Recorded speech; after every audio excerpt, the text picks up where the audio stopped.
Why is Trump not bombing the IPOBs in the southeast? They too are terrorists. That is the question asked by Jeffa Sani Bello, a Fulani man. They said he is the Kaduna PDP chieftaincy. He granted an interview yesterday, being the 13th day of February 2026, and he was very, very angry that Trump bombed the northern part of Nigeria. According to him, he said that Trump should not only bomb the northern part, that Trump should also throw bomb in the east, that IPOBs are terrorists for asking for separation from Nigeria. I'm going to play the video for you. But before then, after watching this interview, I began to think. In fact, when they asked him about the statement made by the First Lady, Remi Tinubu, the First Lady, was asking Trump to, throw more bomb in the north, that these terrorists are really, really committing, atrocities. When they asked this man about that statement, I'm not going to tell you what he said. I'm just going to allow you to listen to him and hear what he said. But he was very, very angry. And then after listening to him, I said to myself, forget Nigeria. Forget Nigeria. Anyway, listen to him. Then you do well to drop your comment in the comment section what you think. That Igbos should be bombed too. Please listen to him. Recently, the wife of the president, the first lady of the country, was in America, and she was calling for more American strikes in the northern, she specifically stated northern part of the country. She didn't call for strikes in the southeastern part of the country that are suffering from the IPOB and sit at home and issues of separation, agitations of separation, killings that are going on. You don't think that it's fair to say that the North is a top priority when it comes to insecurity? The North is a top priority when it comes to insecurity, but it shouldn't be labeled as a crisis that is based on faith. Is there a chance that you are misinterpreting the efforts as something that is targeting Muslims or North to destroy the region? Of course. It is a deliberate act. But where's the facts? The facts are numerous. Wherever America in the past 20 years has conducted war, it's in Islamic countries. From Somalia to Yemen to Iraq to recently in Iran. Forgetting the fact that millions of Christians are killed in Palestine today. Millions and millions of Muslims are being killed over the years. The recent count in just the 2025 crisis between the Palestinians and the Israelis, 70,000 people dead. Americans are not focusing on that. The European countries are not focusing on that. So this brings out the hypocrisy in this in the southern hegemony in the context of people with certain faith being designated as certain people. So you're accusing the wife here. You're accusing the wife of the president of what exactly? What did the First Lady do? The First Lady has called for attacks. The American government, she did not mention terrorists. Who do you think she wants to be attacked? But she did not mention terrorists. Quoting her word for word, she called for more strikes in the northern part of the country. That's quoting her word for word. And if you look at the narratives that are being sent out by certain media organizations in Nigeria here, you talk about Fulani herdsmen bandits. You don't talk about Igbo bandits. You label criminality and target to a certain faith, or you target to a certain ethnicity, is absolute profiling and is condemnable. This is what we need to desist from doing. We should call a criminal, whatever his background of faith, whatever his background of ethnicity, whatever his background of geography where he comes from. A terrorist is a terrorist. A criminal is a criminal. There is no need demonizing so many other people, innocent people. I'm a Fulani man, back and forth. If you say Fulani herdsman bandit, you're including me. There are criminals that I don't associate with. There are criminals that I condemned their acts. But isn't there a chance that, the possibility that all the things you're saying could be true? However, the same narrative could also be empirical. that the bandits are majority from the Fulani extraction, and there's nothing wrong with that. Well, if the bandits are from the Fulani extraction, then are you calling every Fulani man a bandit? Yeah, but that is the point that has not been made. All right, let me ask you another question. The majority of the people in ESN and IPOB are Igbos. We up till now have the tag of unknown gunmen. Why is it that we don't have the tag Igbo gunmen? I'm asking you that same question. I suppose you have to talk to the people who are using unknown gunmen. No. I'm asking you the same question because you asked me the same question, that the majority of the herdsmen, the bandits, are Fulanis. And what is wrong with associating the Fulani? I'm saying it's a fact that some of them are Fulani. It's also a fact that 100% of members of ESN and IPOB that are perpetrating the criminality in southeastern part of Nigeria are Igbo people. Why don't we label them as Igbo gunmen? Why don't we label them as equalization important in your view? Why is the equalization? The equalization is important in the sense that you will be able to understand the hypocrisy that is clouded in the narratives that is being sent to the outside world. Fortunately and unfortunately for the northern part of the country, it lacks the mouthpiece to express itself. Most of the outlets, media outlets that are dishing out news and news agendas for Nigeria, for Nigerians, to the outside world, are people that hardly even understand the northern part of the region. So they send out narratives that suit their own interests. It's commendable. And it is a matter of urgency and necessity for our leaders in the north to start thinking about a mouthpiece that is going to extend and that is going to spread our own thinking and our own narrative. We are peace-loving people, we are humble people, and we are a religious people. I have told you in a recent interview that was conducted here with me, a Christian that is living in any part of Kano State is safer than a Muslim that is living in any part of Plateau. And that's a fact. In the past 20 years, how many Christians were killed in Kano? In the past 20 years, how many Muslims were killed, murdered, gruesomely murdered in Plateau? We recently have the issue of General Al-Ghali. In the southeastern part of the country, we have the issue of Gulag. We have the issue of Harira that was killed along with her 6 children and if you have to cherry pick a pregnant baby. If you have to cherry pick incidents, there are others who would also cherry pick incidents of mob action, whether it's Deborah in Sokoto, for instance, or several other incidents where Christians have lost their lives as a result of their faith. I mean, there's always room for everybody to cherry pick and make his own point. But the larger conversation is, where are the common denominators? The common denominators here is there is widespread insecurity in Nigeria, and it affects everybody. And the federal government needs to do the needful. Take a look at the legal brief that Joash Amopitan has written, dissect it, and look at the comments that are contained in that legal brief and the signals that it sends to the outside world. Do you think the INEC chairman is responsible for what is playing out right now? Because you keep referencing that legal brief. Of course, he is the one, he is the author of the legal brief. His seal is there, his name is on it. And up till today, he has not come out to dissociate himself from that legal brief. So we have to hold him accountable. It's a treasonable offense. I repeat it again, it's a treasonable offense. Calling for the use of external... For a lawyer to... is a treasonable offense, calling for the intervention of foreign military forces in your country, calling for the United Nations forces, the IU forces, the ECOWAS forces. You just said the First Lady is asking for military strikes in the north. Is that also treasonable felony as far as you're concerned? The First Lady of the country made a statement, and that statement can be interpreted in a different manner.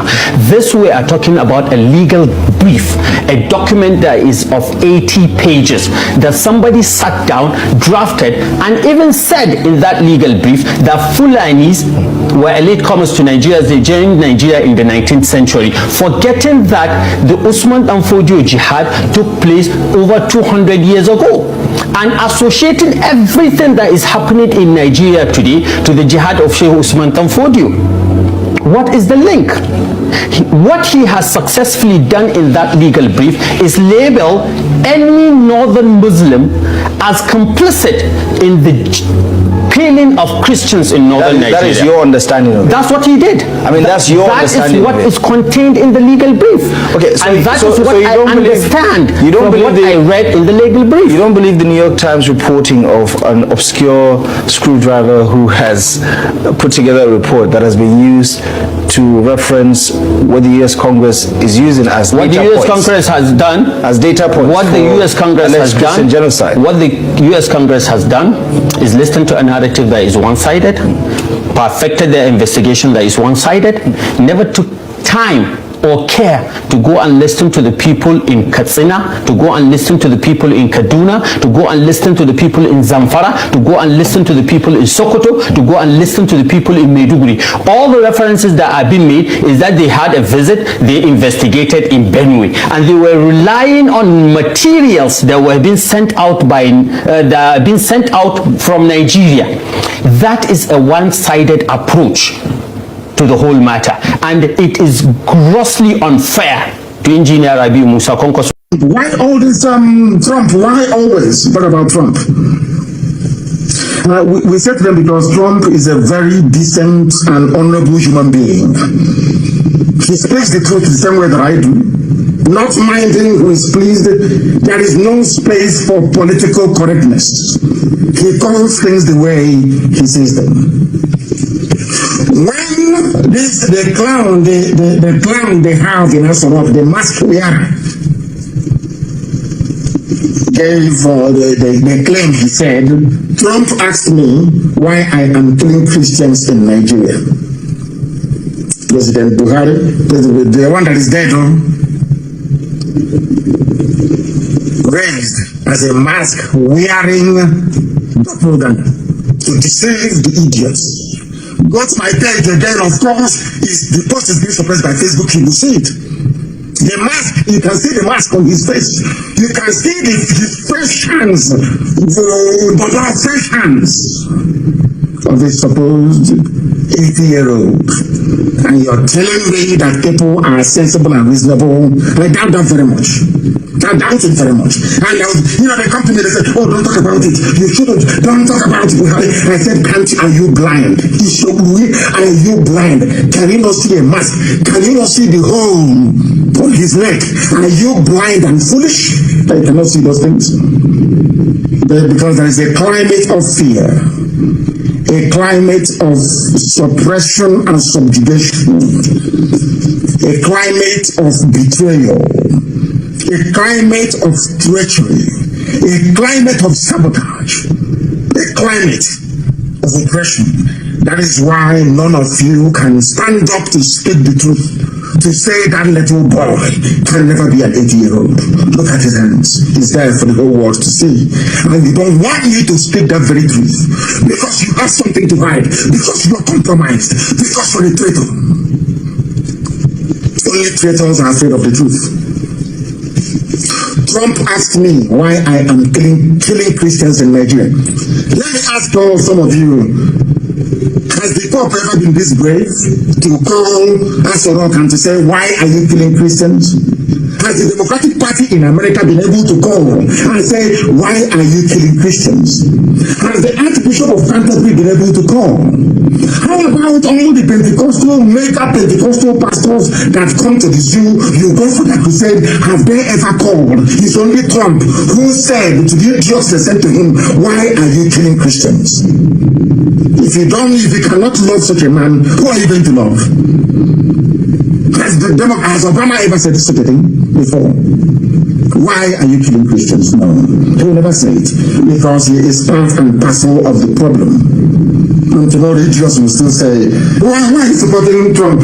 Why did you support Trump? Your common sense cannot tell you that this man that confronted Jubril, when they sent Jubril to him, that said to Jubril, why are you killing Christians? Because if you present a squirrel to them as your president, they will accept.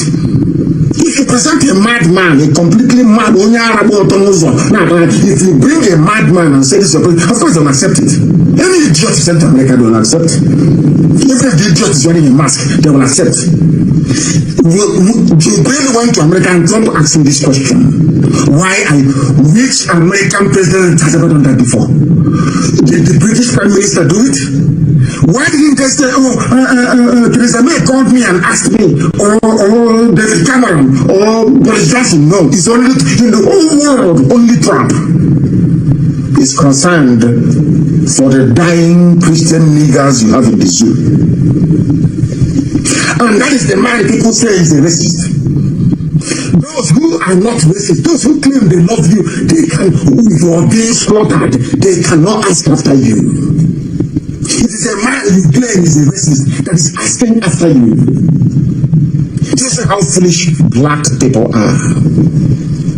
They bring out their sentimental mumbo-jumbo crap. Rubbish.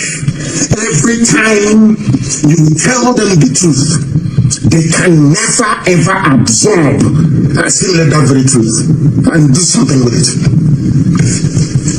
Never in their lives. They prefer lies. That is why I like Trump. He tells you the truth the way he sees it. He doesn't give a damn how you're going to feel. That is inconsequential to him. What matters is the truth. And that truth has been spoken. It's not that this idiot opened his mouth to say it. Will you understand the amount of work that people are doing in Washington to try to highlight the plight of dying Christians in the zoo? All your pastors are concerned about is who insulted who and how much tithe you're going to pay. Your pastors see you the same way that the Fulani see you. They know you are foolish. Your pastors understand how foolish all of you are. That is why they treat you the way they treat you. And the Fulanis understand how hopeless and crazy we are. That is why they treat us the way they treat us. That is why they can kill you and talk about unity. Because that's not really you. Oh, let's remain united. Oh, one united Nigeria. We intermarry. We know each other. You have the chemist shop in Bauchi. You have another chemist shop in Brennan Kelly. You are selling spare parts in Kaduna. Can you imagine such rubbish? You are killing me. When I ask you to stop killing me, you tell me, oh, don't worry. Think of the things that unite us together. They know we are hopeless. We are sentimental fools. We are always very emotional. We are not cold and rational. Always emotion. Always allowing our, should I say, nonsensical mentality. That is why we are poor. Let me tell you something. If you want to seriously change your life for good, sit down and ask yourself the following questions. Why are black people poor? Why is it that no African country can manufacture an aeroplane? I mean manufacture, not assemble. Why is it that no African country can feed itself without foreign aid? Why is it that despite the abundance of technology and knowledge, scientific knowledge, people are still homeless in Africa? People are still poverty-stricken in Africa? Ask yourself these questions. And they don't, take what we preach. Ask yourself a very simple question. Why are we living on top of oil, yet there is no running water? We drink the water that we go to defecate in. Ask yourself that simple question. Why do we have oil pollution in our land when Shell and other people, RG and Halliburton, who are extracting oil from our land, there is no oil spillage in their own country? There is no pollution, no environmental degradation. Any day you answer those questions, believe me, you will change. If you fail to ask yourselves those questions, then you are finished. A black man is the worst creation on this very earth. I say it without apology to any idiot. The most useless thing God ever created is the brain of a black man. They don't reason very well. Trump is fighting for you. You have not fought for yourself before. You have never ever before called Asherok to say, why are you killing Christians? can open your useless nigger mouth, your useless black nigger idiotic mouth to disparage Trump because you are foolish and very, very hopeless. And that is why Fulani are messing with you. And where they leave off, your useless pastors will ram it up for you. They protested against fuel hike during Jonathan's regime because Jonathan was a gentleman. Where are those pastors today? If you can do it under Jonathan and not under this present Janjaweed Fulani Caliphate regime of terrorism, that means you're a hypocrite. The Bible calls you a hypocrite. If you're a pastor that protested under Jonathan, you came out on the streets and you cannot do something now, you are a hypocrite. And if you're a hypocrite, you cannot be the servant of God. It's impossible. These are the things you need to know. Where are all the idiots that told you that they can see in the future? That Buhari is good for you. Where are the idiots now, I ask you? All the idiots with the Bible, where are those fools now, I ask you? Yes, you have God disgraced all of them. To say your prophecy is not from me. All that nonsense, all these stupid people, all these idiotic, these children of perdition that we are predicting about how Buhari is going to bring glory days back. Where are those fools now? But you being a black idiot that you are, tomorrow when they call you, you go to the adoration ground. Tomorrow when they call you, you go to their huge dome and you give them your tithe, your offering, you plant, you sow, you water the seed because you are black, because you are unreasonable, because you are foolish. They came out to protest under Jonathan, yes? Ask your pastor. It's an assignment. On Sunday, all of you, or those of you that go to church, ask them, Pastor, Super Pastor, why was it that under Jonathan you came out to protest, sir? You called him Daddy Gio. Daddy Gio, how come under Jonathan all of you came out to protest? Daddy, why don't you go and protest now? He will not go because he's a hypocrite. He's a child of Lucifer. You know, people don't want to hear the truth. The problem with black people is that you don't want to hear the truth. You don't like it. But as the scriptures led us to understand, that truth will set you free. You see, this video I'm about to show you is a must watch. It's a video you must watch. If you're an Igbo person, most especially, it's a video you must watch. Now we called for separation with just flag. They pied a lot of Igbo. Pied a lot. With the help of our own brothers too, they pied a lot of Igbo. Now, because of a recent development with the US and the Israel, now they are coming out to tell us that it's better we come out to discuss about the nation. That if you come and discuss about the nation. Yeah? They are not coming out to tell us how they have more resources, more than the South. In the Lake Chad Basin or whatever. That the resources they are in quantum. When you go to which other state he mentioned, that the gold there is more than the gold in South Africa. So all these things has been in existence. They know. But everybody focus on the South and the East. Therefore, the resources in the East. They were the people, them from the North have the lion's share. Tell me how many people in the South have where you were. Tell me how many are in the NNPC and all that. Now, demo. Now, the clock is turning around now. They remember they have all these things. Although they know they have it, but they are mining it for themselves. Now they are calling for roundtable discussion. Just watch.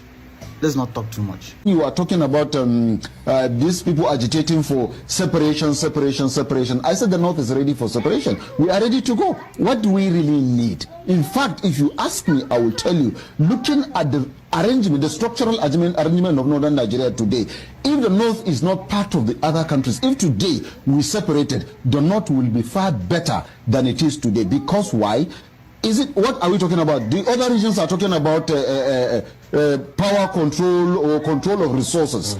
It is the major resources we are talking about today is oil. It has been discovered in the Lake Chad Basin. That is first greater in quality than the one we have in the other part of Nigeria.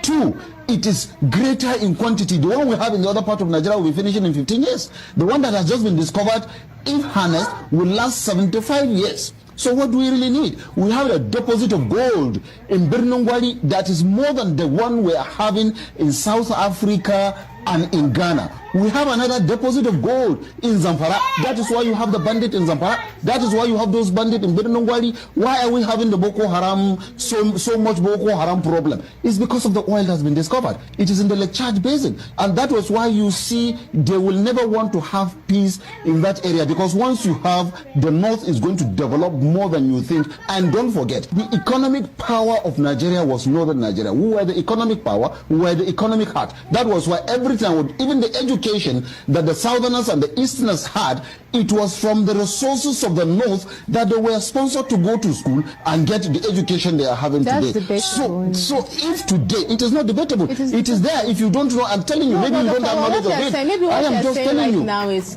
no, Dr. Let me just, let me conclude on this, because I don't want you to interfere with this until I am done with it. So this is what that is why we said the North today is ready for separation, if you call for separation, because if we are separated today, I am telling you, we'll grow bigger, we'll grow better, we'll grow stronger, and we'll have better infrastructural development. And in any case, with due respect to other regions, I'm not trying to look down on it, but political administration of Nigeria relies enough. It is only a northerner that you give leadership, that he will be fair enough to carry everybody along. So we, like in the past, Sardauna, Zeke and Awolowo said, let's forget our differences. When we were discussing with Sardauna, he said, no, let us not forget our differences. Let us discuss our differences, because that is what will guide us towards how best we can lead this nation. This is a northerner for you. So today, if you said the North, people calling for, agitating for separation, people calling for disintegration, people calling for restructuring,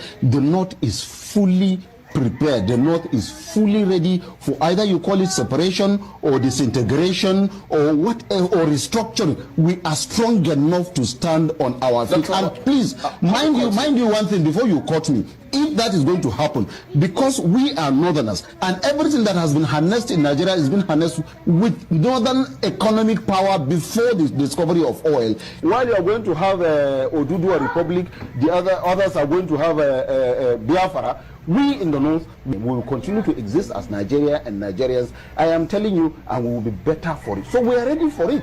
And then, if you call for restructuring, power shift, if we all agree to continue to live as Nigerians, fine, we are also ready. We are ready to go. And I will tell you one thing. If you separate, the North will remain as a bloc. Yes, I hear some people say that, we know, like the ones that are calling Middle Belt. I am telling you, even in that, you have only 2 or 3 states out of the 6 states that will be doing that. And even among them, there will be separation. So the North will go as a bloc. But if you give power, if you separate today, first, if you have a Biafra Republic, the Biafra will not stand, because already Niger Deltans are saying we are not going. After I was arrested, I was taken to Abuja. I was confined to a very tiny space. I was chained like a common criminal. I was handcuffed.